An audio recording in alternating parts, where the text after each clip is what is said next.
حضرت عمر رضی اللہ تعالیٰ عنہ حدیث کے راوی ہیں، مشہور حدیث جس کو حدیث جبریل کہا جاتا ہے کہ آپ صلی اللہ علیہ وسلم کی محفل میں ایک شخص آیا اور کیا تھا؟ شدید بیاض الثیاب، انتہائی سفید کپڑے اس شخص نے پہنے ہوئے، شدید سواد الشعر، انتہائی سیاہ بال، لا یرا علیہ اثر السفر ولا یعرفہ منا احد. کتنی عجیب بات ہے، کہہ رہے ہم میں سے کوئی اسے جانتا بھی نہیں تھا لیکن اس پہ سفر کے کوئی آثار تھے بھی نہیں. تو بہت عجیب سی بات ہے یا نہیں ہے کہ ایک بندے کے اتنے سفید کپڑے، جبکہ وہ اس محلے کا بھی نہیں، کیونکہ پہلے تو اونٹوں پہ پیدل آتے تھے نا، تو بھائی میلے کپڑے ہوتے ہیں، ہم کہتے ہیں پتہ نہیں کہیں سے کہاں سے آیا ہوگا، مصر سے آیا ہوگا، شام سے آیا ہوگا، کہیں سے آیا ہوگا. وہ لوگ تو سب ایک دوسرے کو جانتے تھے، جیسے گاؤں میں جانتے، صدیوں سے اکٹھے رہ رہے ہیں، لیکن کپڑوں کی سفیدی سے لگ رہا ہے بھائی مقامی آدمی ابھی نہا دھو کے آیا ہے، مگر ہم میں کوئی اس کو جانتا نہیں ہے. اور ایسا جوان کہ اس کے انتہائی سیاہ بال، اور نبی سے اتنی بے تکلفی کا اظہار جیسے کوئی پرانا دوست ہو. حتی اسند رکبتیہ الی رکبتیہ ووضع کفیہ علی فخذیہ، اپنے گھٹنے نبی کے گھٹنوں کے ساتھ ملا دیے، ایسے دو زانوں چپک کے بیٹھ گیا، اور اپنے ہاتھ اپنی یا نبی کی ران مبارک پہ رکھ دیے. تو کتنا عجیب منظر ہے. لیکن حضرت عمر فرماتے ہیں ہم میں یہ گویا حدیث کا مفہوم ہے کہ ہم میں ہمت نہیں ہوئی کہ نبی سے پوچھے کہ یہ کون ہے. بھائی دیکھ رہے ہیں بس جو بھی منظر ہے دیکھتے رہو، ہو کیا رہا ہے. بھائی نبی جب نہ اس کو ڈانٹ رہے ہیں نہ اسے کچھ کہہ رہے ہیں، ہوگا کچھ ہمیں نہیں پتا.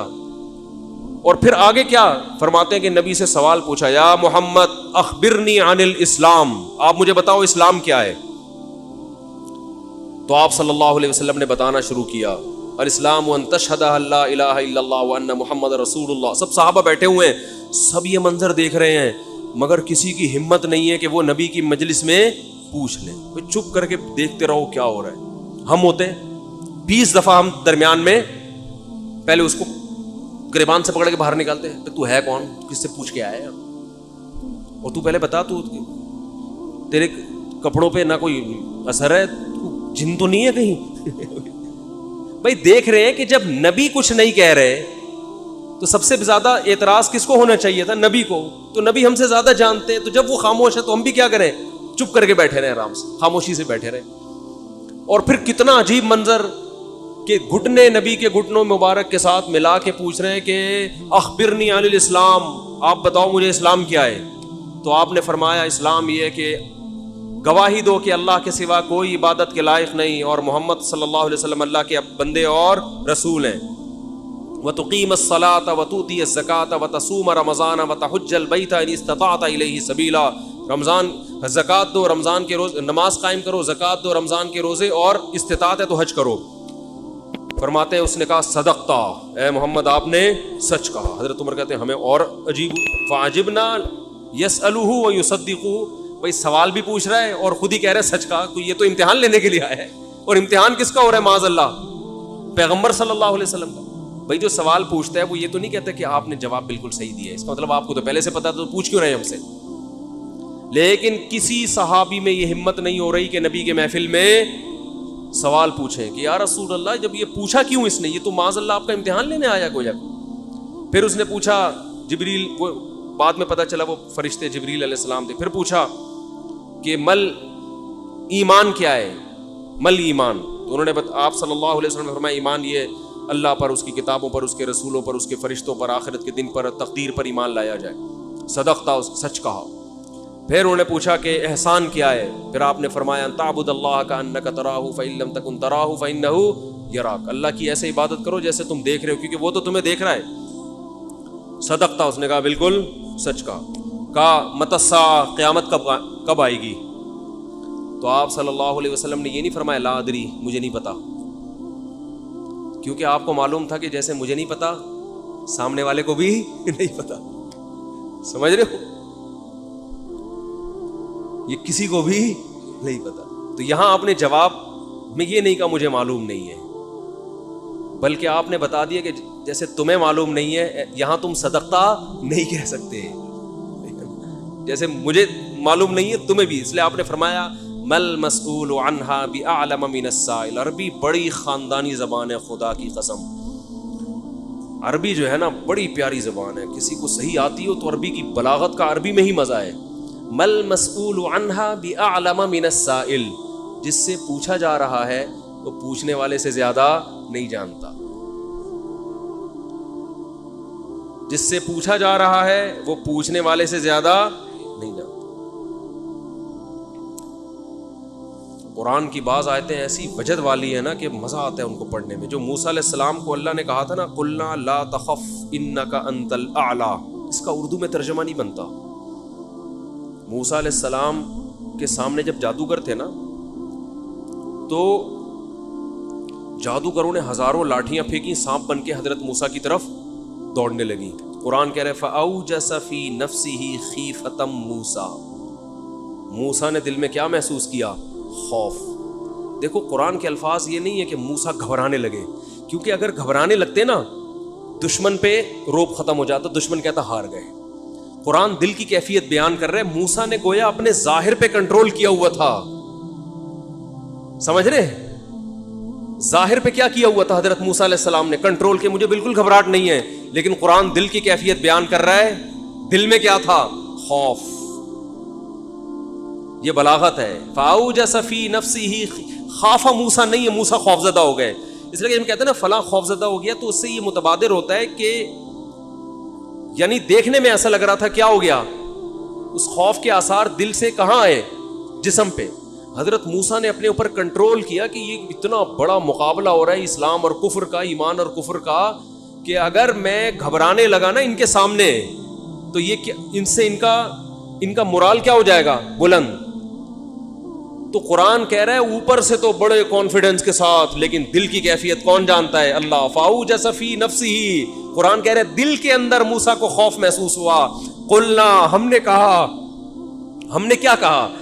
دل کے اندر وحی کی اللہ نے بھی. دل گھبرا رہا ہے تو دل میں وحی کی, لا تخف, اے موسیٰ خوف مت کر, انک انت الاعلی, آج کے دن تو ہی غالب ہوگا. یہ نہیں کہا انک الاعلی, نا نا نا نا نا, انک الاعلی نہیں کہ تو غالب ہوگا. انکا, دیکھو انکا کا معنی بھی وہی ہے جو انکا انتا ہے. کا مطلب بھی تو, انتا کا معنی بھی تو. تو جب ایک دفعہ کا کہہ دیا تو دوبارہ انتا کہنے کی کیا ضرورت ہے بھائی؟ ابے چھوڑو یار, رہنے تو تم لوگ کو بہت مشکل ہے بات سمجھا. مجھے مزہ آ رہا ہے نا اس آیت میں, وہ آپ سوچ بھی نہیں سکتے.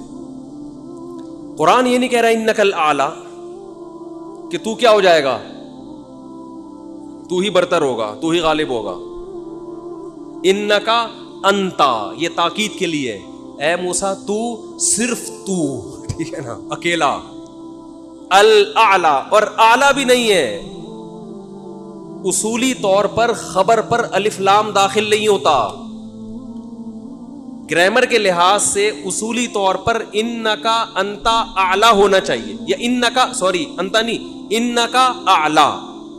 مبتدا معرفہ ہوتا ہے, خبر کیا ہوتی ہے؟ نکرہ.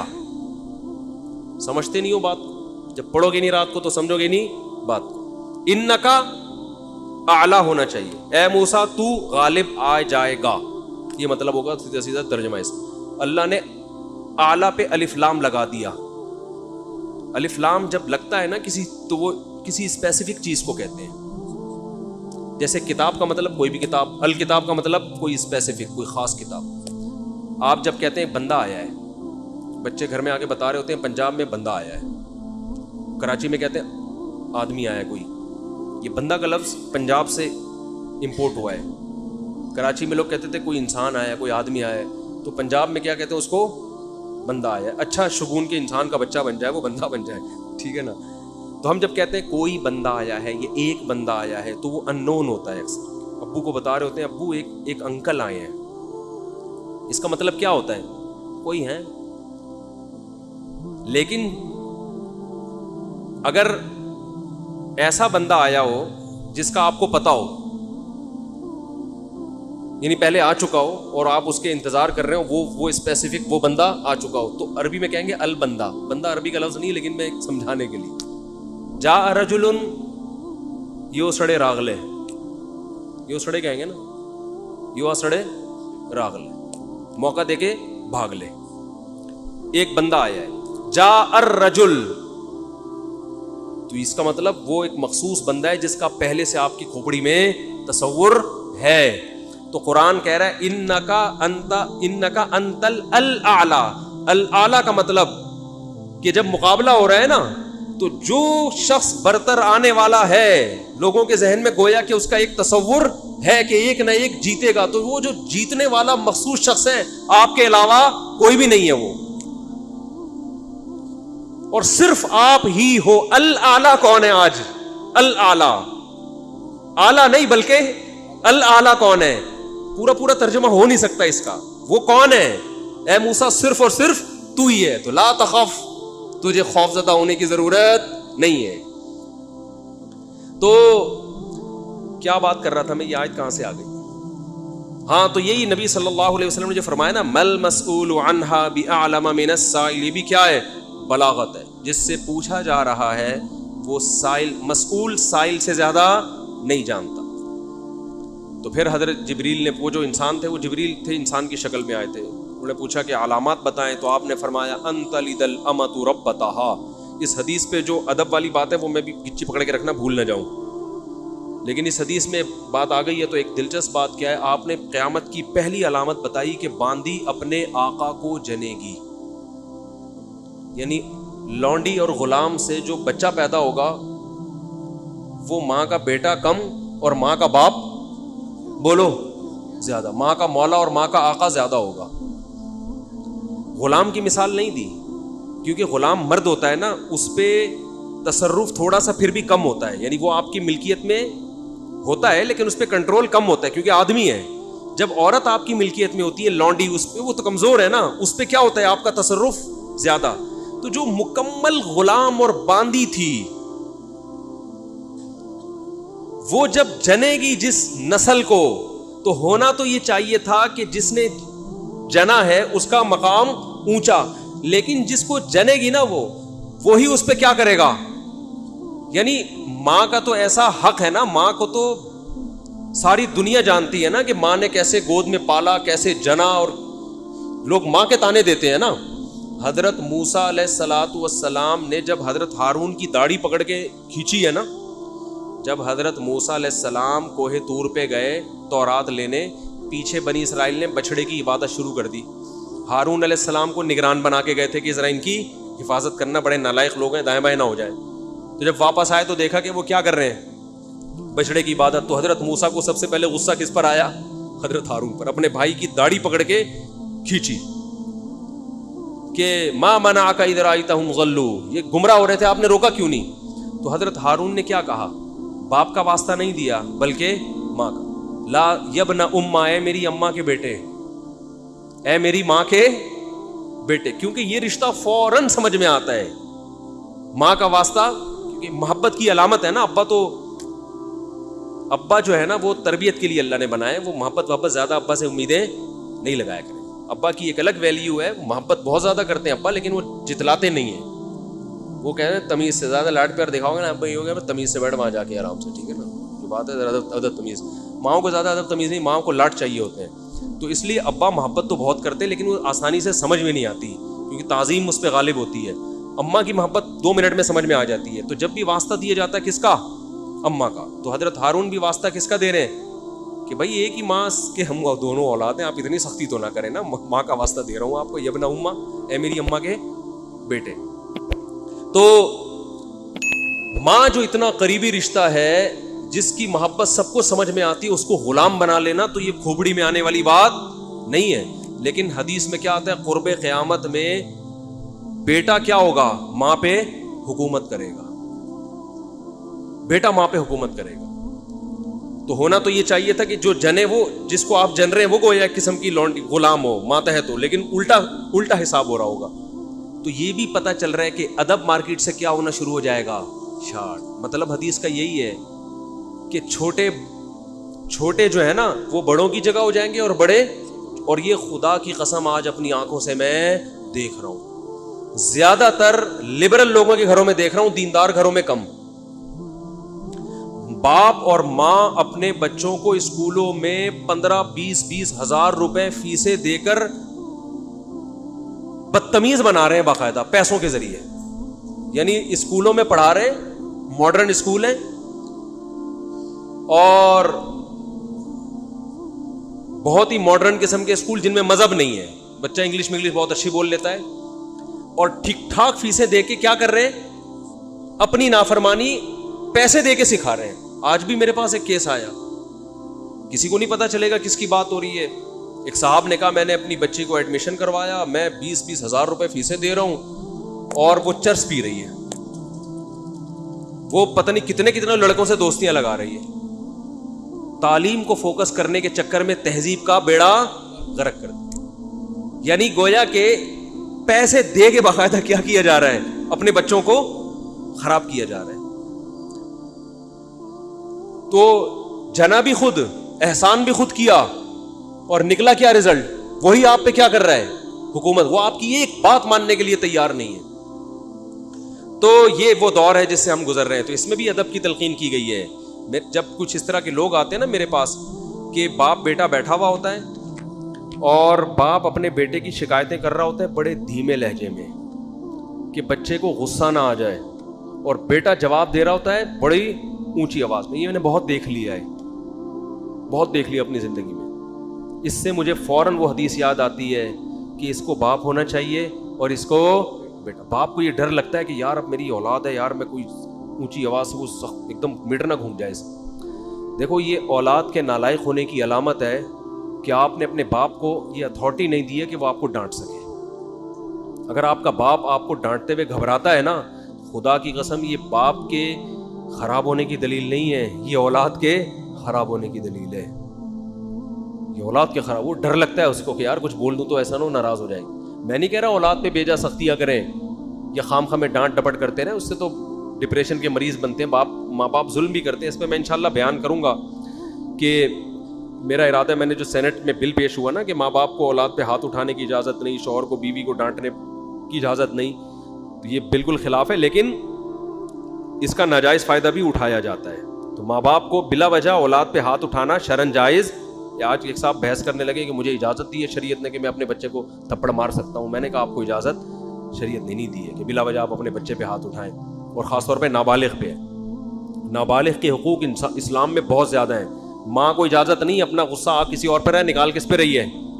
میں نے ماؤں کو دیکھا ہے طبیعت خراب ہے جھنجلا رہی ہے, بچے کو پکڑ کے طبیعت سے کوٹ دیا اس کو بیچارہ. بعض بچے ماں کی چنگیز خان جیسی مائیں ہوتی ہیں, وہ بچے ٹھٹر کے ان کی جو گروتھ ہے نا وہی رک جاتی ہے ان کی. اتنا سختی کا ماحول انہوں نے گھر میں دیکھا ہوتا ہے. تو یہ نہ باپ کے لیے جائز ہے اور نہ ماں کے لیے. تو اس میں علماء کے واقعات بھی سناؤں گا کہ اپنی اولاد کو مارنے سے پہلے کیا ان کے اصول تھے کہ ہم زیادتی نہ کر بیٹھے. تو یہ بھی ہے. اچھا خیر, تو جلدی سے بات کو یہ سمیٹ کے ختم کرتا ہوں. یہ کیا ہو گیا. تو رسول اللہ صلی اللہ علیہ وسلم کی محفل میں حضرت جبریل آئے. تو حضرت عمر فرماتے ہیں, تو حضرت عمر رضی اللہ تعالیٰ عنہ فرماتے ہیں فلبثت ملیہ, میں نے جب یہ منظر دیکھا تو میں بہت دنوں تک ٹھہرا رہا. یعنی کچھ دن گزرنے کے بعد بھی حضرت عمر کی ہمت نہیں ہوئی کہ نبی سے پوچھے کہ یا رسول اللہ یہ کون تھے, یہ کیا ہے احترام, کہ بھئی ایسا نہ ہو نبی صلی اللہ علیہ وسلم ناراض ہو جائیں. خود کیوں نہیں بتا رہے بھئی, یہ اہم بات ہوتی تو آپ صلی اللہ علیہ وسلم تو خود معلم تھے, خود بتاتے. تو فرماتے ہیں کچھ دن کے بعد خود نبی نے مجھ سے پوچھا کہ عمر جانتے وہ شخص کون تھا؟ میں نے کہا اللہ اس کے رسول ہی زیادہ جانتے ہیں. فرمایا ھذا جبریل اتاکم یعلمکم دینکم, یہ جبریل تھے انسانی شکل میں آئے تھے تمہیں تمہارا دین سکھانے کے لیے. اس سے پتہ چلتا ہے کہ تعلیم کا صرف یہ طریقہ نہیں ہے کہ استاذ بیٹھ کے بچوں کو پڑھاتا رہے سارا دن بیٹھ کے. یہ نیچرل وے آف ٹیچنگ ہے کہ ایک ماحول بنا دیا, ایک شخص آ رہا ہے, صحابہ اچھا پھر ایک تعجب کی فضا قائم کی گئی تاکہ نا ان کو یہ محفل یاد رہے. اگر ایسا ہی ہوتا وہ نارمل ڈریس سفر والے ڈریس میں آتے تو یہ تو نارمل مجلس ہے, بھائی کوئی مسافر آیا ہے. ایسا ایک مخمصے میں ڈالا گیا کیونکہ جب کوئی ایسی عجیب سی محفل ہوتی ہے نا تو دماغوں میں بیٹھ جاتی ہے, اس کا ایک ایک منظر یاد رہتا ہے. تو اس سے ماحول کی تبدیلی کا بھی انسان پہ اثر پڑتا ہے. تو صحابہ کیا کر رہے ہیں, نبی صلی اللہ علیہ وسلم سے سوال پوچھنے سے پہلے ایک اور واقعہ سنا کے بس یہ میں ٹاپک ختم کرتا ہوں. ایک اور واقعہ ہے, حدیث میں آتا ہے کہ آپ صلی اللہ علیہ وسلم نے ظہر یا عصر کی نماز پڑھائی, صحیح حدیث ہے. اس میں آپ نے 4 کی جگہ 3 رکعتیں پڑھا دیں. کتنی؟ 3. اب صحابہ سوال نہیں پوچھ رہے کہ یا رسول اللہ یہ آپ سے غلطی سے ایسا ہوا ہے، کیا ہوا ہے؟ خوف زدہ. حضرت ابو بکر اور عمر بالکل پیچھے بیٹھے ہوئے ہیں. حدیث میں آتا فہابا ان یتکلماہ، آپ گھبرائے کہ آپ اس بارے میں نبی سے سوال پوچھیں. کیوں؟ ہو سکتا ہے نبی کو اس بات پہ غضب آ جائے کہ بھائی جب میں نے 3 پڑھائی ہیں تو میرے 4 پڑھنے سے جب چاہا کہ ہاں تمہاری یہ نیکی لکھی جا رہی ہے تو حلال کی طرف آؤ اور کسی کی مت سنو. سمجھتے ہو؟ بائک پہ گاڑی پہ پہلے سے موسٹ وانٹڈ لکھ کے لگا دو، کسی کی مت سنو. اس میں ٹینشنیں آئیں گی، برداشت کرو اللہ کے لیے. سمجھتے ہو؟